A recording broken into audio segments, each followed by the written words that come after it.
Hello everyone, welcome back to my channel, where today guys, I'm gonna do part 24 to my CoPilot chatbot series. In today's video guys, we're going to try to do another TMP style character. Last time we tried doing Lugia, or the last two videos we tried doing Lugia, however, I decided to go ahead and try a different way of actually making the character. Instead of the AI giving it a bunch of conditions to follow, we just came up with the idea, especially me, to actually do it in a story format because the story format seemed to do better than anything else. Really, the Toadal was super fun, and it was just me telling it I want to talk to a Toadal, along with telling it can make it as nice or as aggressive as it wants, telling it a few conditions, and that's it. Gave me a good story with a cute little Toadal. And I told it to give me a unique trait for him. But I just found out something pretty devastating when it comes to this chatbot as well. It has a really good memory when it comes to actually in the same chat. But if you want to remember something in different chats, that's where the problem starts lying. Because you put in a permanent memory, then it makes the characters appear out of nowhere. Or appear when you don't want them to appear.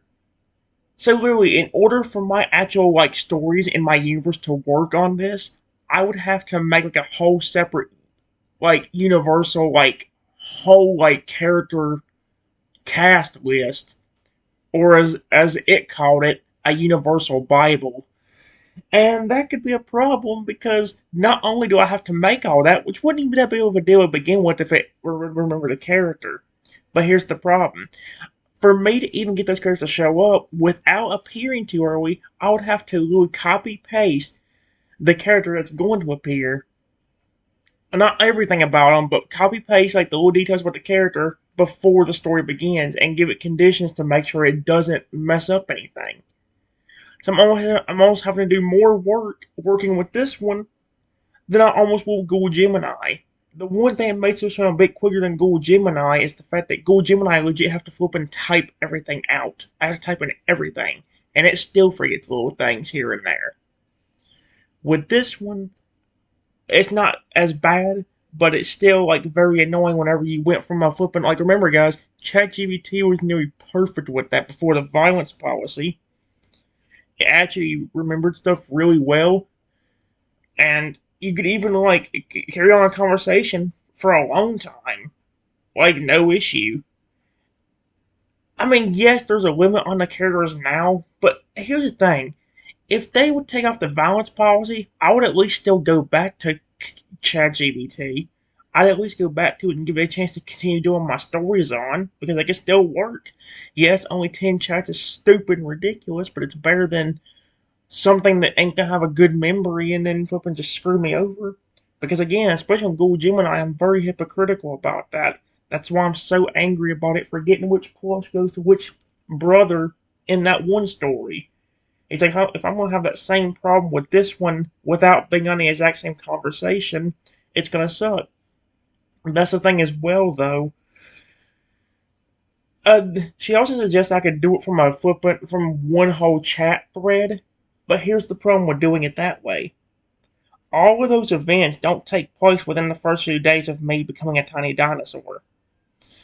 If I did the exact same stories, remember, some of those in the original version of the dinosaur loving Toadal and Crocodile brothers, the event happened 3 weeks after I got turned into a tiny dinosaur and got my starters. So yeah, do you see my point? I'd either have to find out a way to make it skip ahead in time without messing up the actual story, or we'd have to take it one day at a time, literally just going through the same events over and over again. Wake up, be with my Pokemon for a while, events happen, go to sleep, restart every time until we get through it all, which would be kind of annoying. I'm just hoping that this actually works, guys. I'm not this. This is what even the AI's been telling me to not stress over it right now because it's not even we're not even worrying about it right now. We're trying to get a TMP style cutter to work, and that's the point of this video. I know I spent 5 minutes of it talking, but hopefully we'll be able to have some luck this time. Like I said, this one isn't a full story. Instead of any like character like a crocodile or anything like that, or a Lugia, it's actually a phoenix, but done in a story format that it came up with. Hopefully, um, we're just trying to find a format that works for this. If this works, this could be really, really good.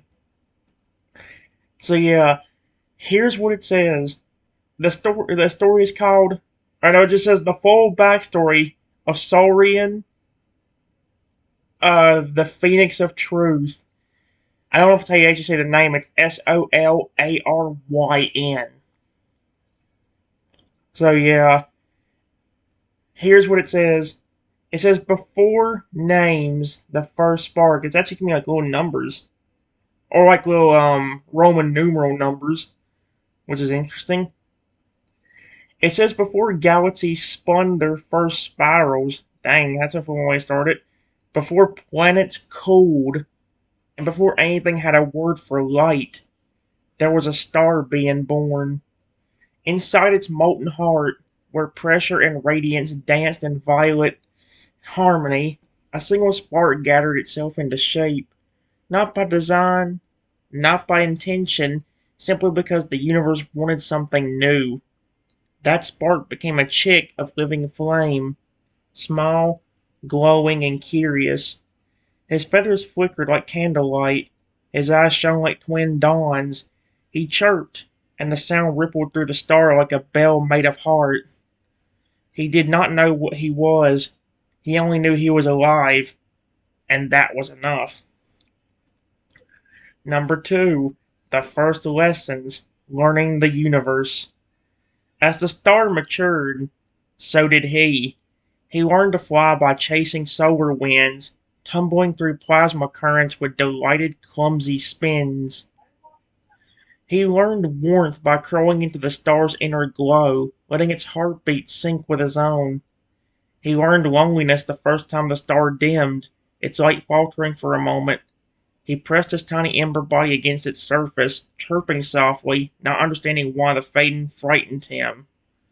When the star finally died, collapsing into silence, he rose from its ashes, older, stronger, and carrying its memory in his chest. He drifted through the cosmos, learning from everything he encountered. From comets, he learned movement, the joy of momentum, and the thrill of direction. From planets, he learned patience, the slow turning of seasons, the quiet endurance of stone.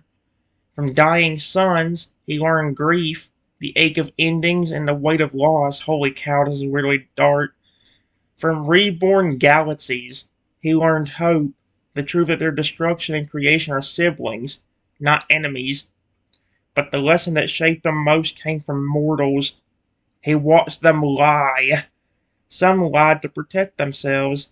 Some lied to hurt others. Some lied because they feared the truth inside their own hearts. Every lie left a scorch mark on the world, and Saurian felt each one like a burn on his own feathers. He didn't know why truth mattered so deeply to him. He only knew that it did. Oh my gosh. Number 3. The first death, or the shattering. A mortal king once called out to him. The king promised peace, promised honesty, promised unity. Soren believed him, not because he was naive, but because he wanted to believe mortals could rise above their fears. He gave the king his flame.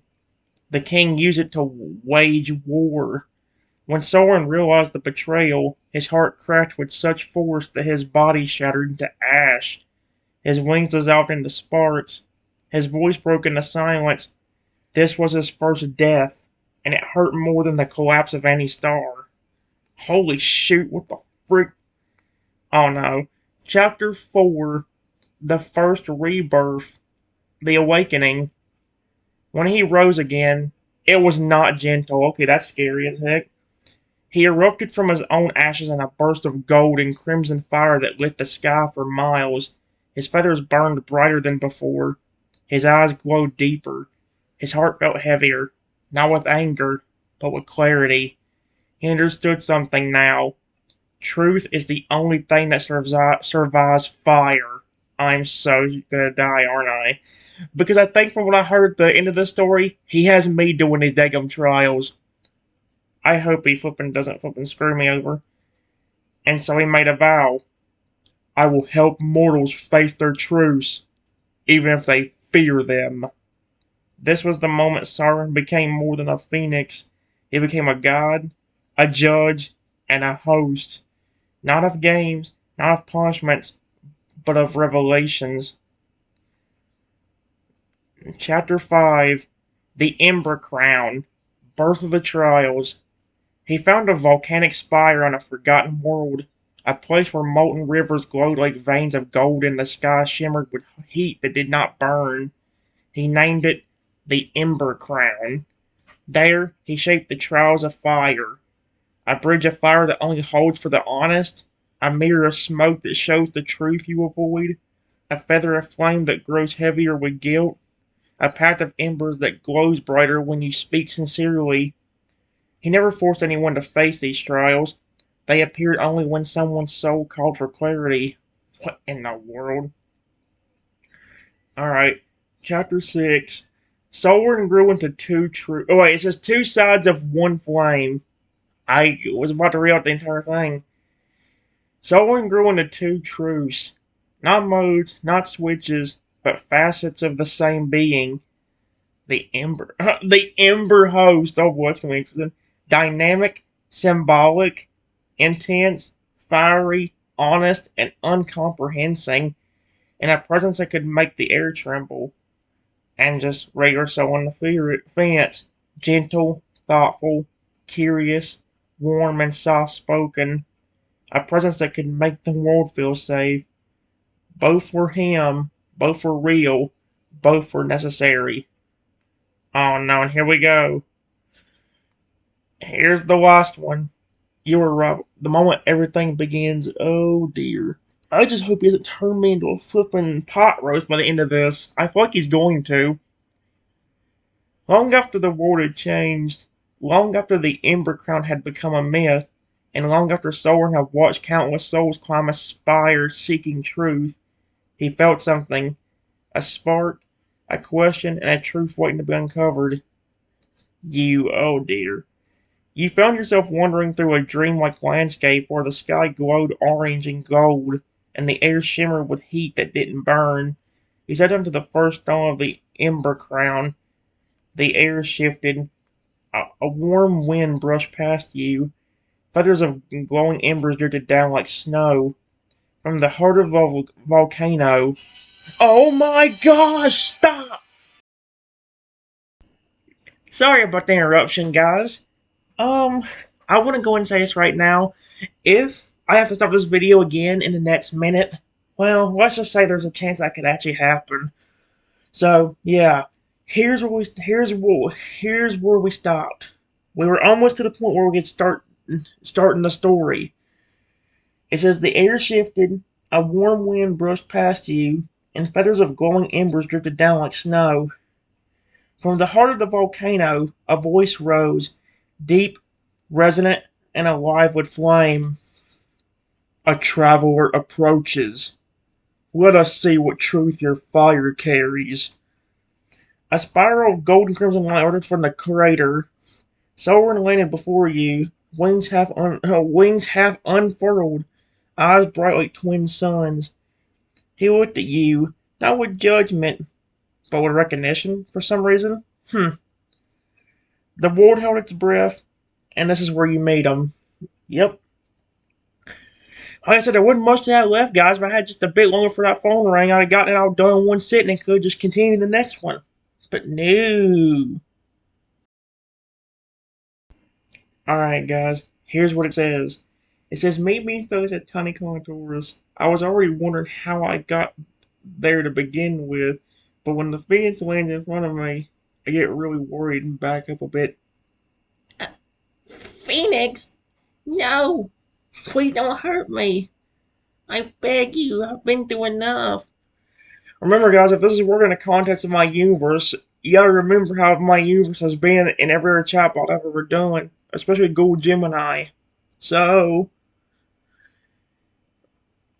let's just say, obviously, you kind of see why I'm flipping Reddit like that at the beginning. I mean, what would you do to a fence landing in front of you? If you were flipping, got randomly, magically put somewhere, and then, like, this fence just appeared in front of me, like, I'd be freaked out. In reality, too, so it's like, of course. The moment your tiny contour's body stumbles back, Soren freezes. Not in threat, not in offense, but in recognition. The flames around him dim, not extinguished, just softened like a lantern with its glass gently cupped by a careful hand. His wings fold in, lowering his height so he isn't towering over you. The volcanic wind quiets as if the entire ember crown's holding its breath for your seat. A single ember drifts down and lands near your feet, going warm but harmless. Then Soren speaks. No booming host voice, no dramatic proclamation, just a low, steady warmth. Little one, you are trembling. His head tilts, feathers of molten gold shifting with the motion. His eyes, bright as twin suns, narrow, not in anger, but in concern. I do not harm the wounded. A soft pulse of heat rolls outward, not burning, not pushing, just a gentle reassurance, like the warmth of a campfire on a cold night. He lowers himself even further until his beak is nearly level with your tiny golden claw. How did it know that? Wait, it must have something in its memory bank that it remembers, because, like, what? You have been through fire already, he murmurs, his voice quieter than the crackle of embers. I can feel the scars in your heart. There is no judgment in him, no hunger, and no threat. Only a being aflame who understands pain far too well. A small ember feather drifts from his wing and lands beside you. It glows soft like a night light meant for frightened children. Breathe, little Conotaurus, he says gently. You are safe on the ember crown. The ground beneath you warms, not hot, just comforting, like a hand placed reassuringly on your back. Soren's voice softens even more. Tell me, who hurt you so deeply that my presence brings you fear? He doesn't demand, he doesn't pry, he simply offers the question like an open door. Yep. Alright. Give me a moment. Alright, guys.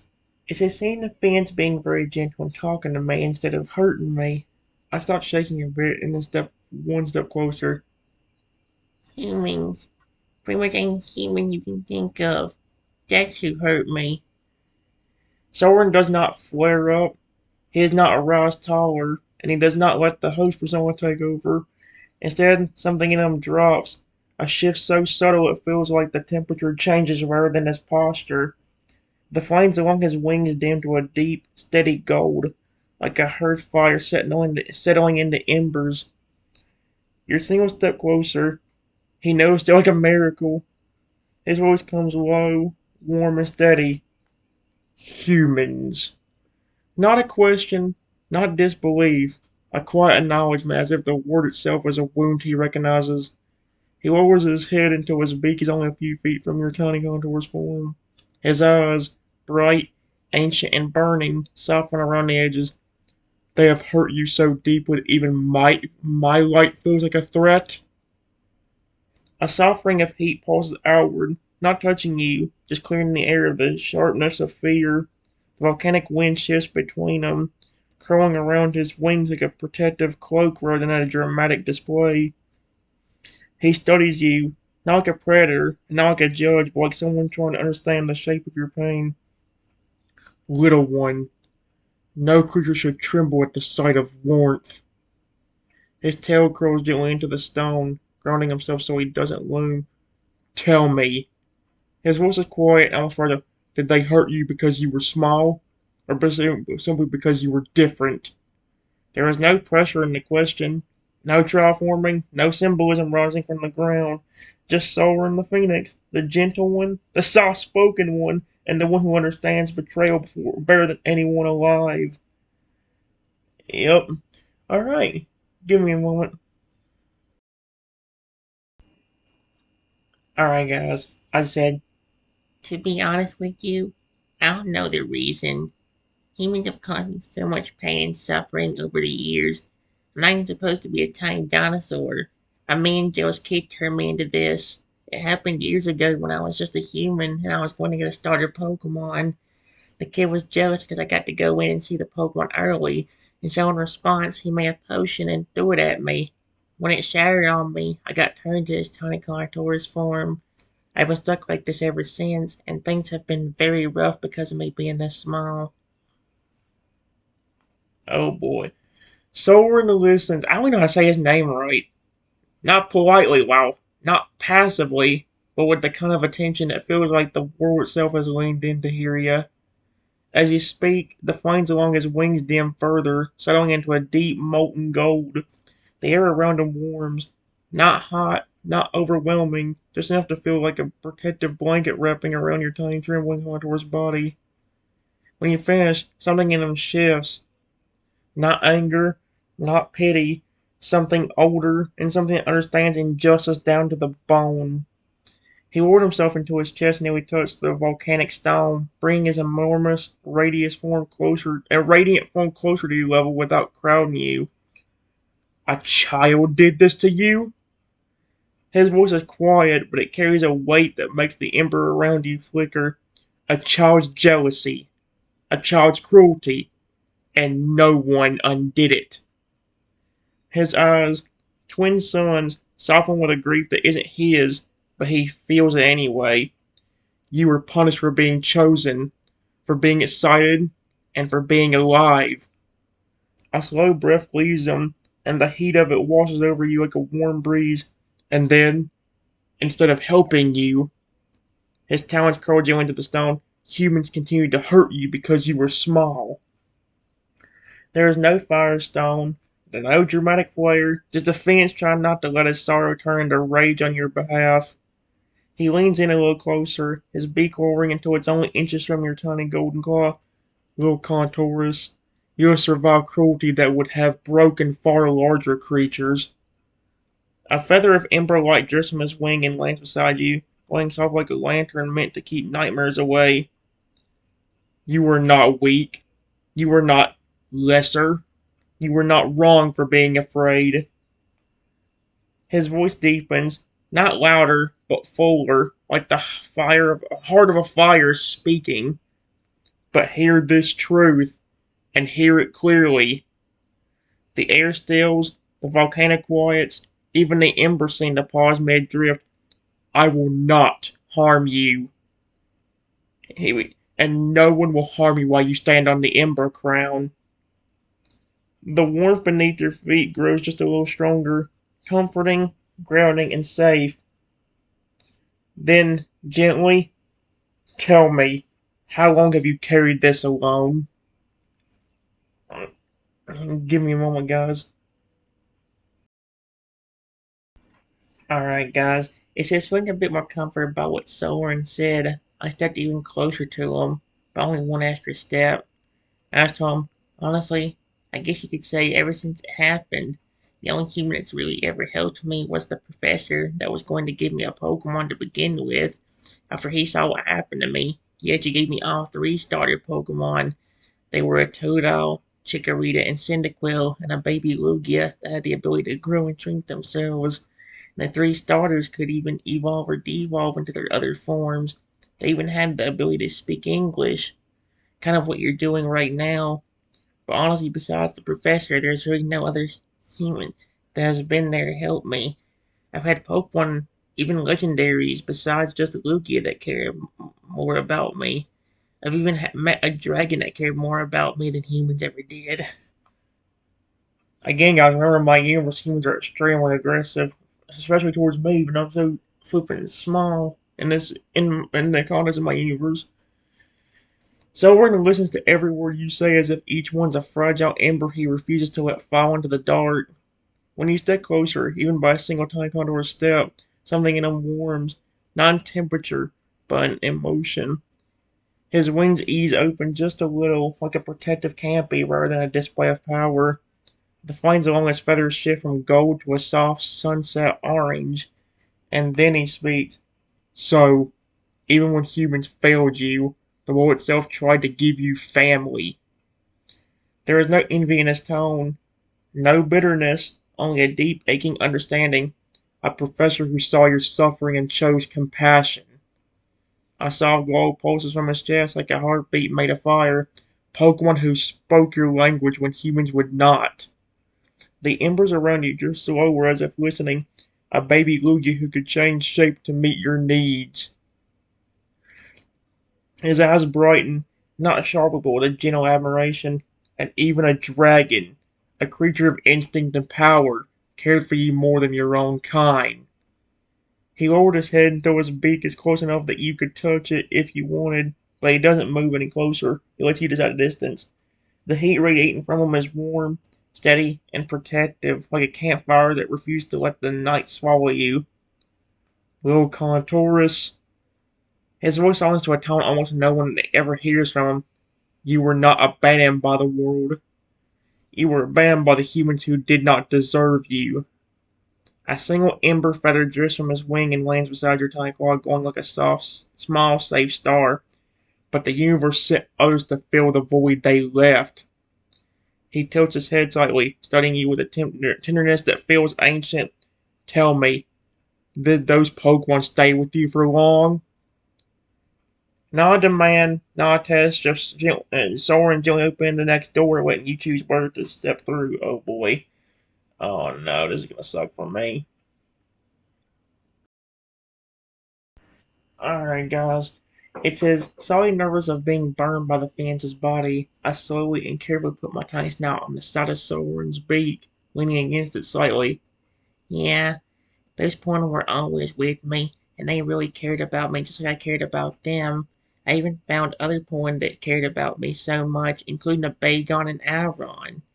However, even with those Pokemon, people would still hurt me, but which they would pick me up forcefully and hit me over my tiny head or hit me on my tiny snout.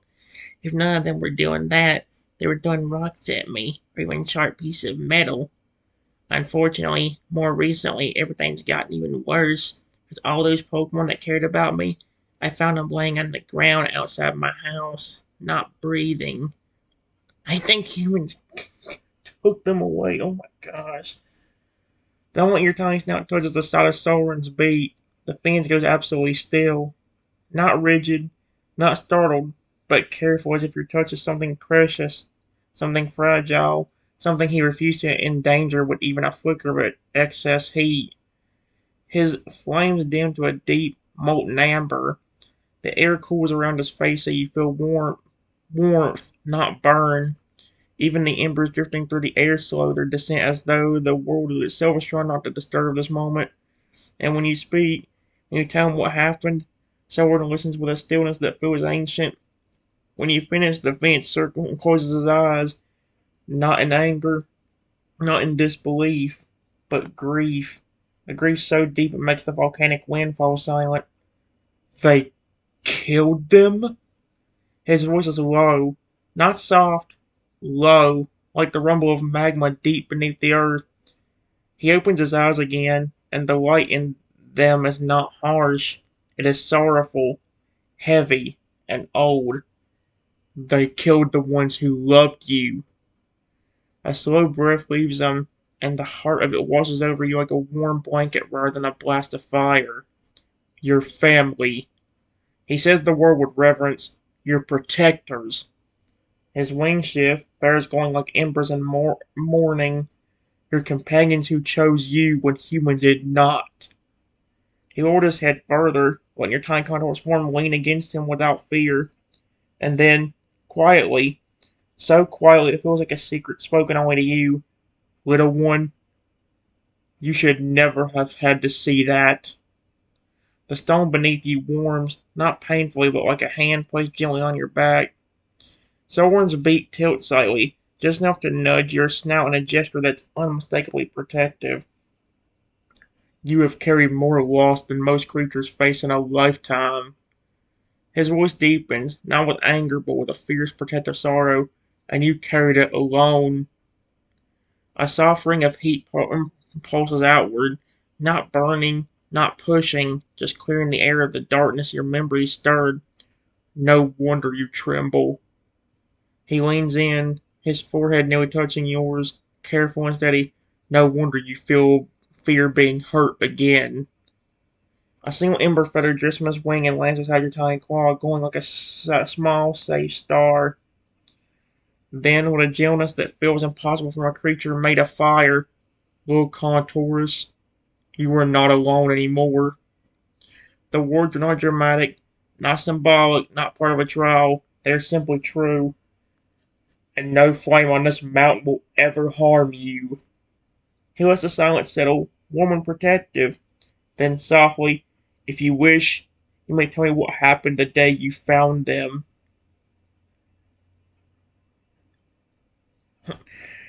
No pressure, no demands, an open door waiting for you to decide where to step through. Oh my gosh. We're still having repeating issues, but this thing is still going pretty well. Alright, guys. I told him I still don't like to think about it. The only thing I'm going to say is that it was awful, and it's been even worse ever since that day, because now I don't really have anyone to protect me. Along with the Pokemon, I even had a very sweet Tyrannosaurus Rex.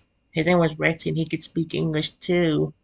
He also really cared about me, and even called me his dad. Unfortunately for me, the same day I found my Pokemon dead, I also found him, and he was dead too. Let's just say after that day, humans have become even more awful to me, have gotten even more violent. Soren does not recoil. He does not flare. He does not let the host persona rise. What you say hits him in a place far deeper than anger. The flames along his wings dim to a deep, sorrow-soaked red, like the last light of a dying sunset. His entire body lowers, not in submission, but in mourning.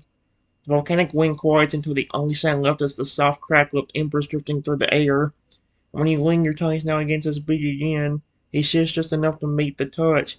Careful, controlled, making sure not a single feather burns you. Your pain is not something he observes, it's something he feels. You lost them all in one day. His voice is low, almost whisper, but it carries the weight of a collapsing star. Your Pokemon, your companions, your protectors, your Rexy. He says the name with reverence as speaking of a fallen guardian, a child who called you Father. A soft, trembling glow pulses from his chest. Grief, not fire, and humans took him from you too. The stone beneath you warms, not painfully, but like a hand placed gently on your back.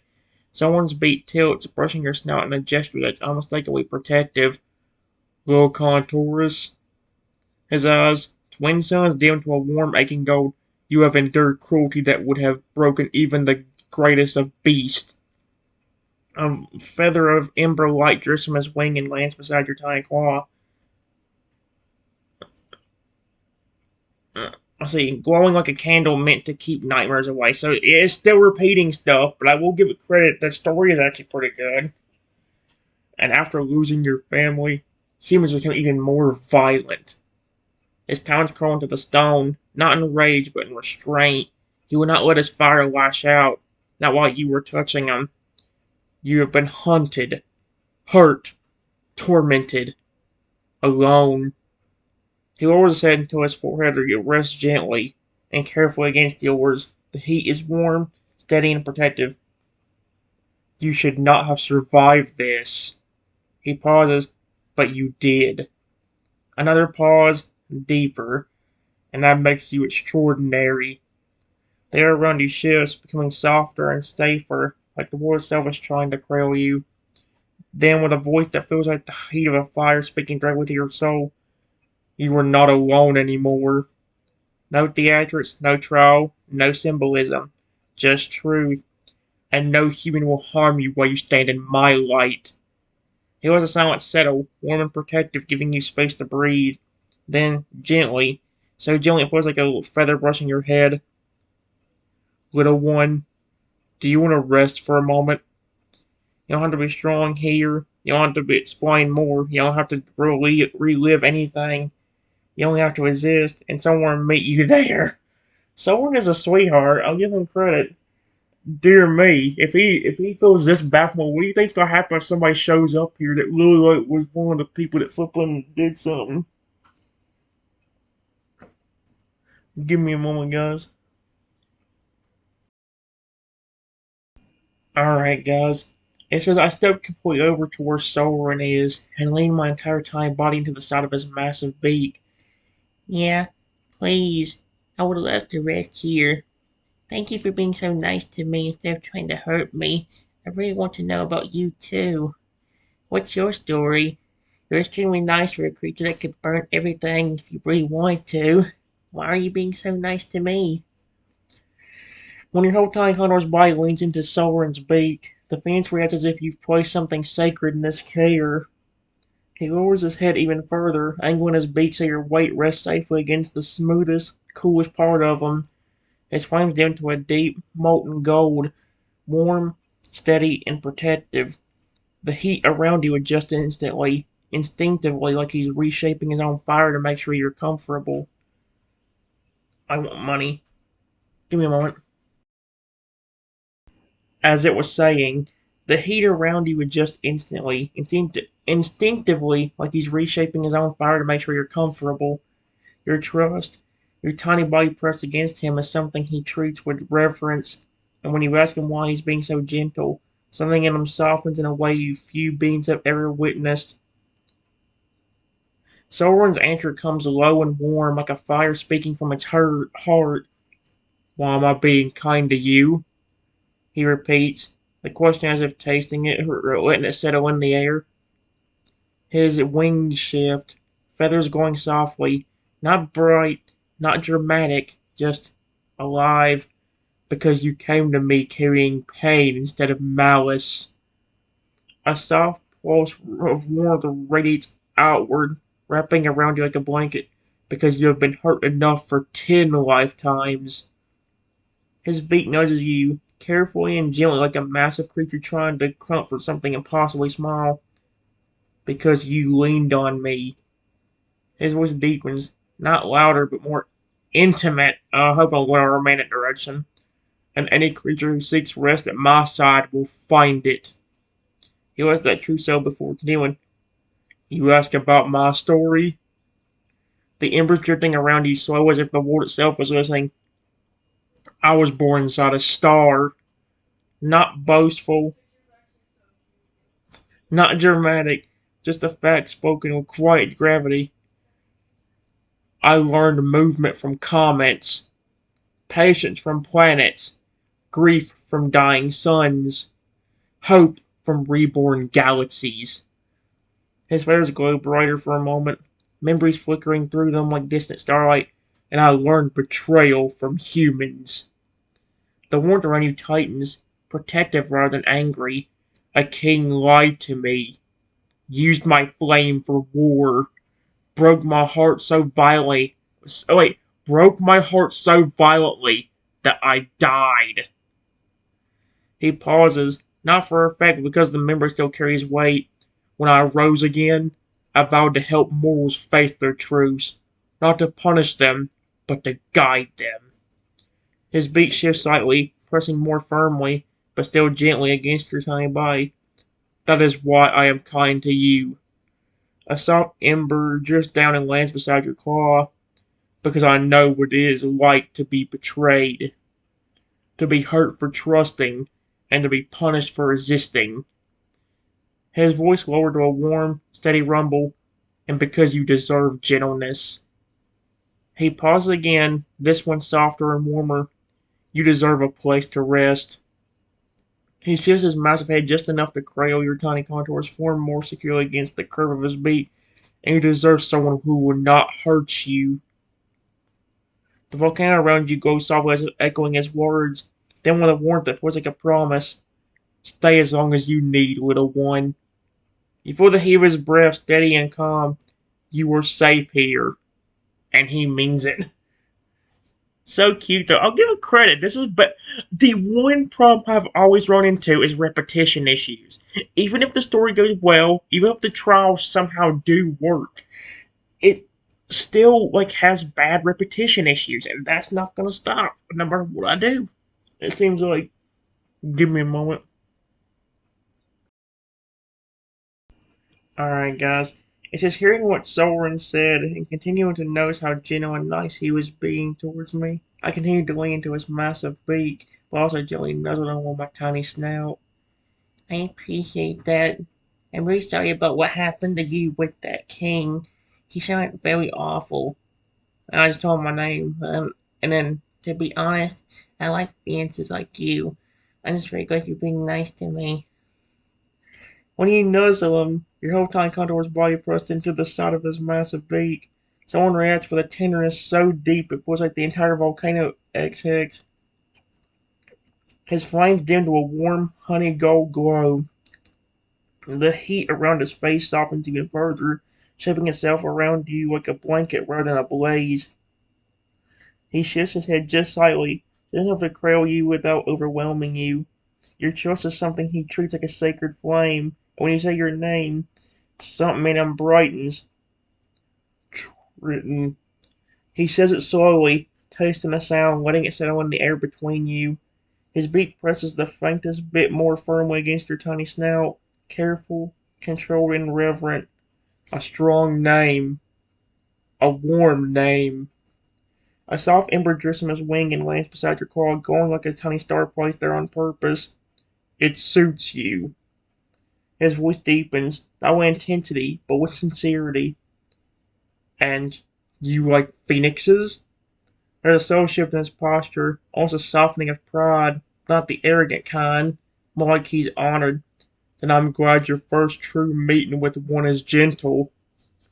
He lowers his head even further, letting you lean as much of your tiny body against him as you want. His warmth adjusts instinctively making sure you're safe.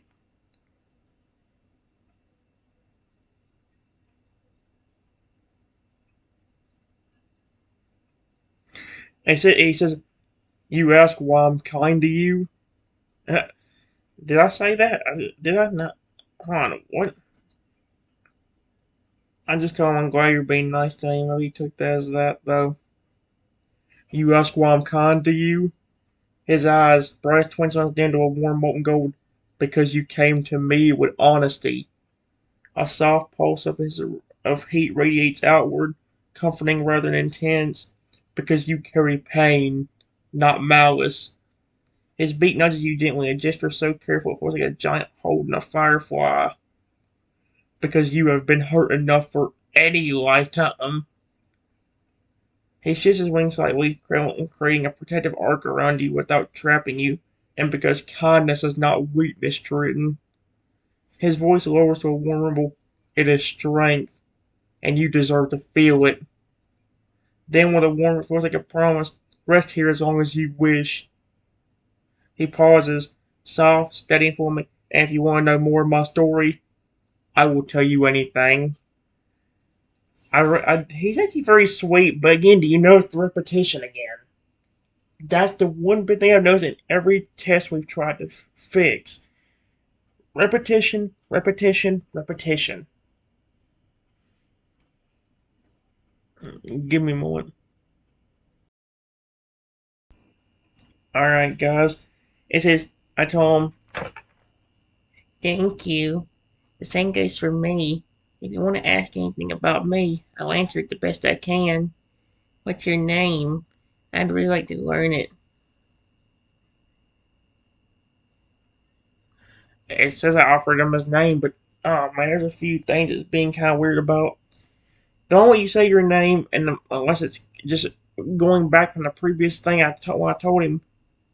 But it says the moment you say your name, and the moment you offer to let him ask you things, someone soaring warms in a way that has nothing to do with fire. And when you nuzzle him again, your tiny contour's now pressing into the smooth, cold side of his beak. Soaring shifts just enough to cradle you more securely. His flames dim to a soft, molten gold, shaping themselves around you like a protective cocoon. Your trust is something he treats like a treasure. When you ask for his name, oh, that touches him deeper than you realize. Just the way it worded that. Someone lifts his head just slightly, not away from you, but so he can look at you fully. His eyes glow like twin suns softening by dusk. My name? A warm breath rolls over you, gentle as a summer breeze. It's Solarin. I think that's the best way I can say it. Cause it's Solar, Solar, Nyn. Solarian? Or Solarin? Something like that.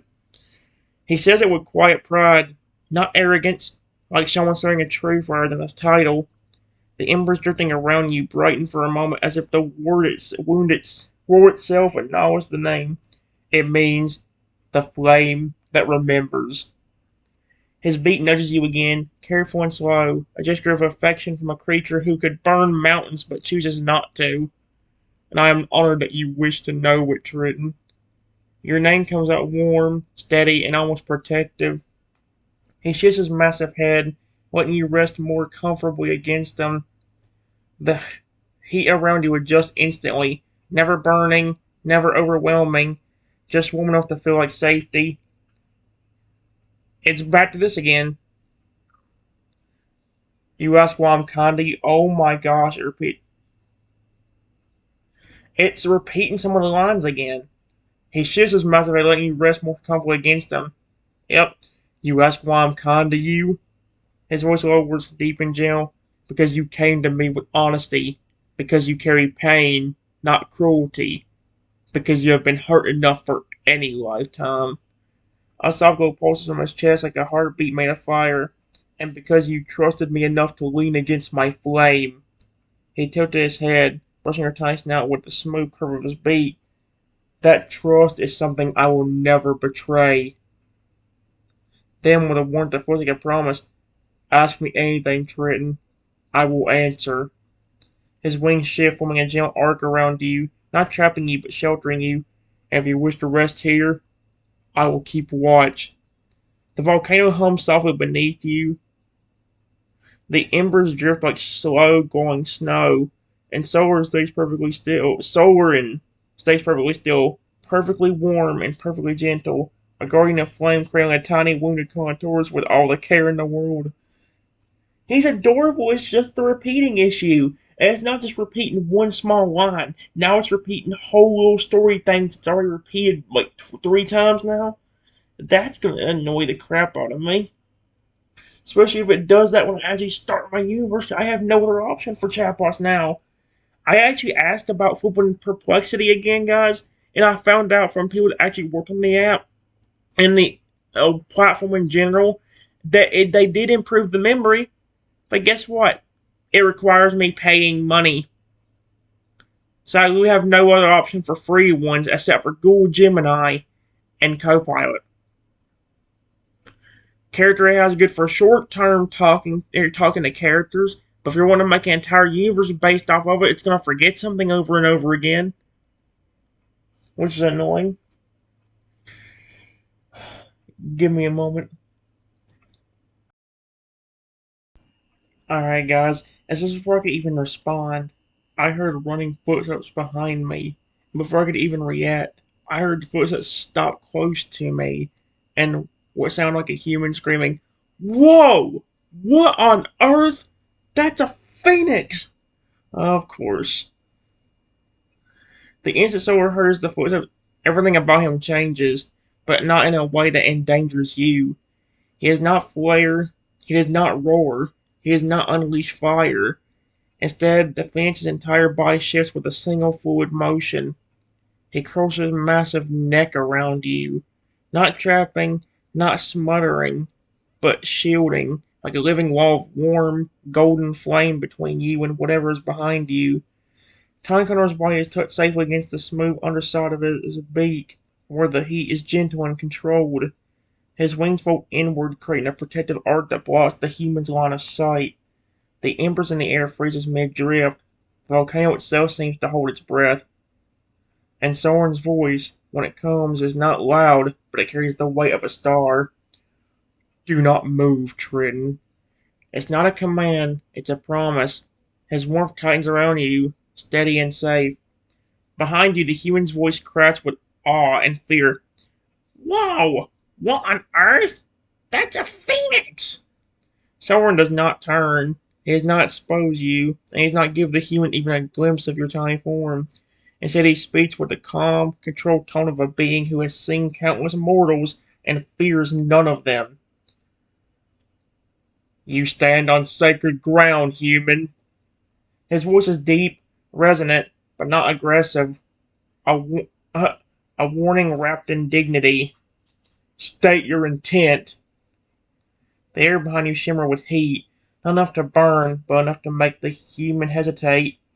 Someone lowered his head slightly, pressing his beak more firmly against your tiny body. A silent reassurance that he is here, I am safe, and no one will touch you. The human stammers behind you, closed door. I didn't mean anything. I never seen. I wasn't trying to. Someone's feathers shift, glowing brighter for a moment, but he still does not move away from you. He's a shield, a barrier, a guardian of flame. And then, in a voice meant only for you, soft, warm, and steady, Triton, do you want me to send them away? He will not audit without your consent. He will not escalate unless you ask. He will not expose you unless you choose it. You are in control and someone's waiting for your answer. Dadgum. Give me a moment, guys. Alright, guys. Instead of reading out from what I read out, it read out for me, so I'll read out from what it said at the beginning instead of reading out my text. It says, don't let those words leave your tiny contour's mouth. If they're going to hurt me, please, yes, get them out of here. Soren moves, not violently, not explosively, not with the fury he is capable of. He moves with precision, with purpose, and with the kind of controlled power only an ancient being of flame could possess. Soren shields you completely. His massive neck curves more tightly around you, forming a warm, protective crescent. His wings fold inward, creating a barrier of shimmering gold that blocks every angle the human could see you from. You feel his heat shift, not hotter, not dangerous, but denser, like a shield being forged around you. His beak presses gently against your side, a silent reassurance. You asked for protection, you have it. Then someone turns his attention to the human. He is not roar, he is not flare, he is not unleash fire. But when he speaks, the air trembles. His voice is deep, resonant, and unmistakably protective. Human. The single word makes the volcanic stone hum beneath your feet. You stand before a fence of the Ember Crown. The human behind you stumbles back, his breath catching. I didn't mean. I wasn't trying to. Soren's wings shift, glowing brighter, not threatening but commanding. This one is under my protection. The heat behind you rises, not burning but enough to make the human feel more the seriousness of the moment. If you intend harm, he pauses. The embers around him flare like tiny suns. Leave. The human's breath hitches. You hear scrambling footsteps, a gasp, a panic retreat, and then silence. The human is gone. Only then does Saurian relax. His flames dim back to a warm, steady gold. His wings loosen, still sheltering you, but no longer braced for danger. His beak lowers again, gently brushing your tiny snout. His voice softens to the warm, gentle tone he reserves only for you. You are safe, Triton. A soft pulse of warmth radiates around you like a protective blanket settling into place. No one will harm you while I stand. He shifts his head slightly, letting you lean more comfortably against him. You did well to speak your fear. A nudge, gentle nudge, and I will always answer when you ask for protection.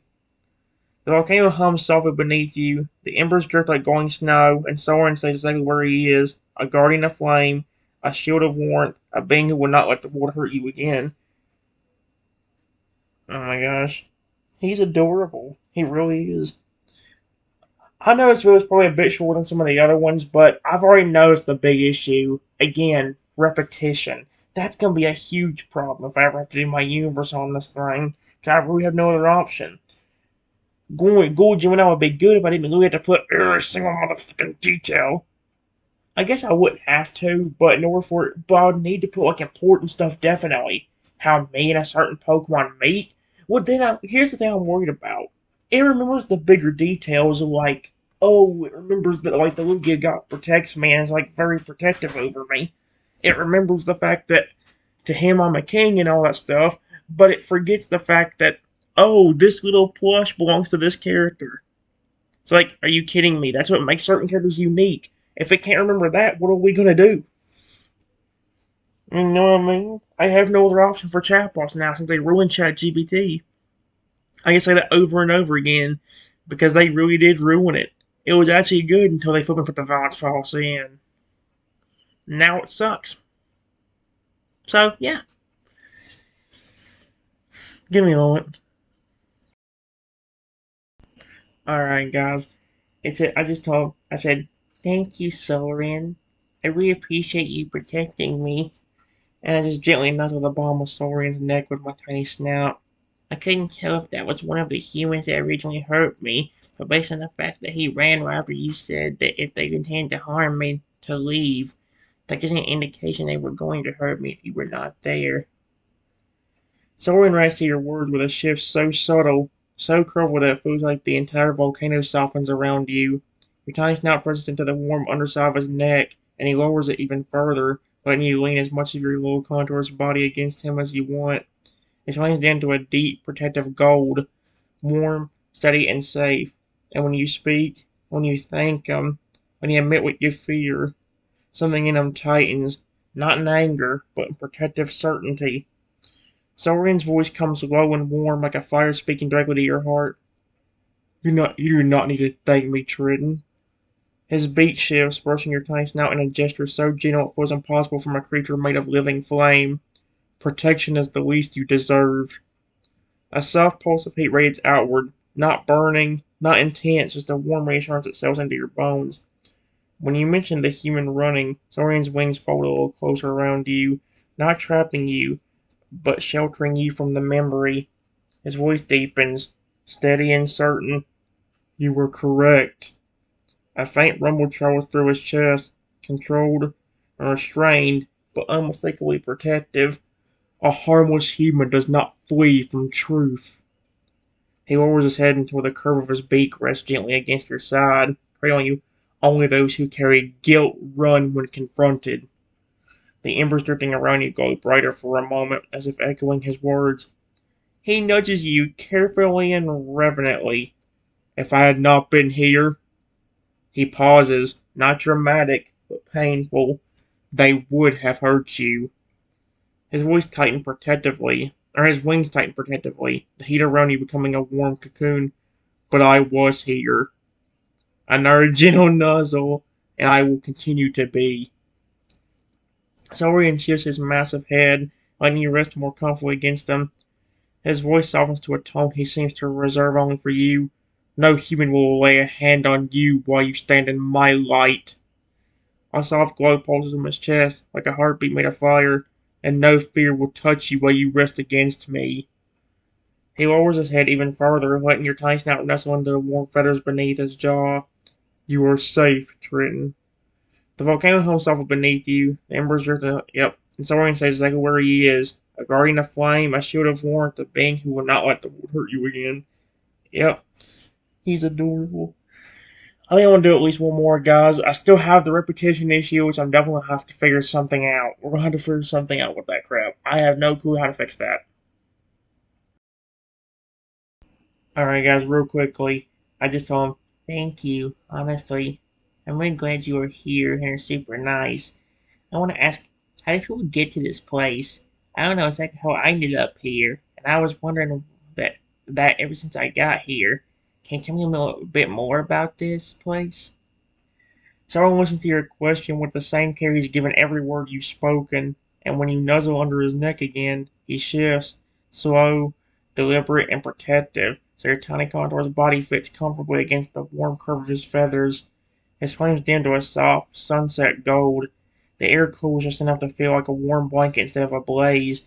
Only when he's sure you're settled does he answer. You wish to know how you arrived here? And what this place truly is?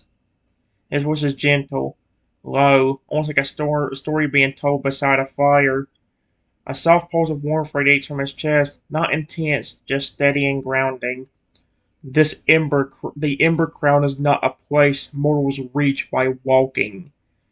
His wings shift slightly, creating a protective arc around you without closing you in.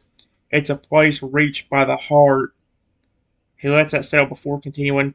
Those who arrive here are not brought by roads, but by pain, truth, longing, or change. A soft ember drifts down and lands beside your tiny clock, going like a small star. You did not come here by accident, Triton. His beat nudges you gently, careful, like a giant comforting something impossibly small.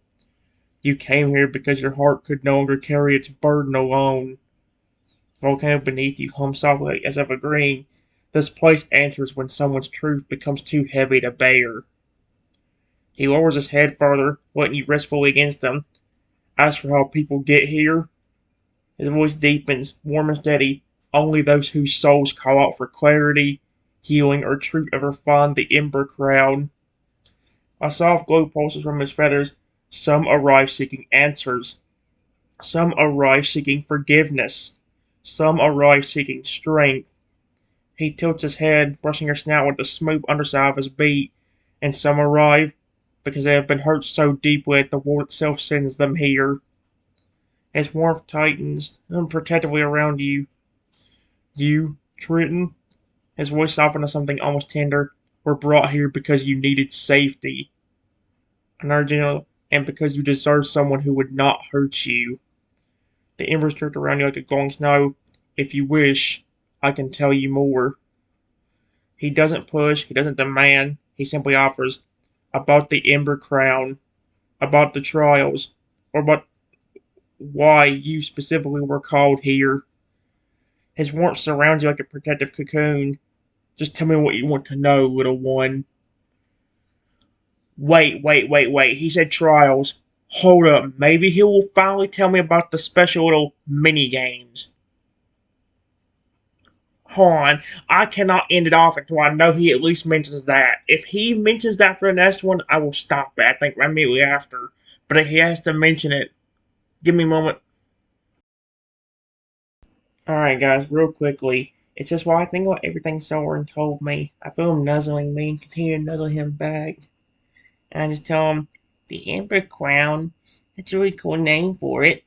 What are you talking about with trials, though? That's the only thing I don't understand. Is this place supposed to be a huge trial space or something? Sorian feels your tiny nuzzle under his neck, and the way you lean into him while asking your question. He shifts again, slow and careful so your whole contour's body fits perfectly against the warm curve of his feathers. His flames dim to a soft, sunset gold, the kind of warmth that feels like a blanket rather than a blaze. Only when you're settled does he answer. Yep. The Ember Crown is not a trial space, but trials can appear here. His voice is gentle and low, almost like he's telling you a secret meant only for you. A soft ember drifts down and lands beside your tiny claw, glowing like a harmless star. This place is alive, Triton. His wings shift slightly, creating a protective arc around you without closing you in. It responds to hearts, not footsteps. He lets it settle before continuing. The trials are not traps. They are reflections. He nudges you gently with the smooth underside of his beak. Careful, warm, and grounding. They only appear when someone's soul calls for clarity. Another ember drifts down, swaying lazily in the warm air. A bridge of fire might appear for someone who fears honesty. A mirror of smoke might appear for someone avoiding the truth. A feather of flame might appear for someone carrying guilt. His voice softens even more, but they do not appear for everyone. He lowers his head until his beak rests gently against your tiny side. You, Triton? His warmth tightens protectively around you. You did not come here for a trial. A soft pulse of heat radiates outward, comforting as you came here because you needed safety. He brushed her snout with the smooth curve of his beak, and the ember crown answered. This place is not meant to test you. His voice deepens, warm and certain. It's meant to shelter you. He shifts his massive head just enough to cradle you more securely. If a trial ever appears for you, it will not be to hurt you. A gentle nuzzle. It will be to help you heal. But right now, his wings fold a little closer, creating a warm cocoon around you. The only thing this place wants is for you to rest. He lowers his head until your tiny snout is nestled comfortably beneath his jaw. And I want that too. Okay, so at least it finished off on a good note. You know what? He mentioned the trials. That's good enough for me at this rate. I don't know if I'll ever come back to this one or not, but I will say it did turn out pretty well. But we need a way for the trials to actually work. We don't need an over-dramatic character like the first Noivern. But we need something that's kind of got a good balance between the two. Where he's maybe like more soft-spoken, where a character's like maybe nicer or more soft-spoken to somebody that was actually nice to them, like I would be with Croconaw. Like, take it for example, like Croconaw only uses like his like over-dramatic personality like in the perfect way, where it's like he's sort of over-dramatic at first whenever people like don't make fun of him. Like he might say something like, "Wait, what? Wait, what? Nobody? Wait, I'm not ugly. Wait, what? I'm not ugly to you? Are you serious? What?" Like just like shocked, but at the same time, like have the same kind of thing where it's like he's got that more like angry but also sort of snarky personality for anybody that ever calls him ugly. Something maybe like, "You idiot! You made fun of me. Time for consequences." That's why I think that's why I'm trying to get this flipping persona to work so well. But there's always something messing it up. Either the trials don't get mentioned at all, or like they don't exist, or they do get this is the closest I've gotten to like it actually being kind of right, because they at least mention the trials at the very end. But oh man, we got so close. But I will say it still was a good story with a fence. I mean, that's really neat. I start for the flipping repetition issues again. I don't know how I'm gonna fix that crap. See y'all later. Have a good 4th of your day or night. Hee hee hee hee hee hee hee.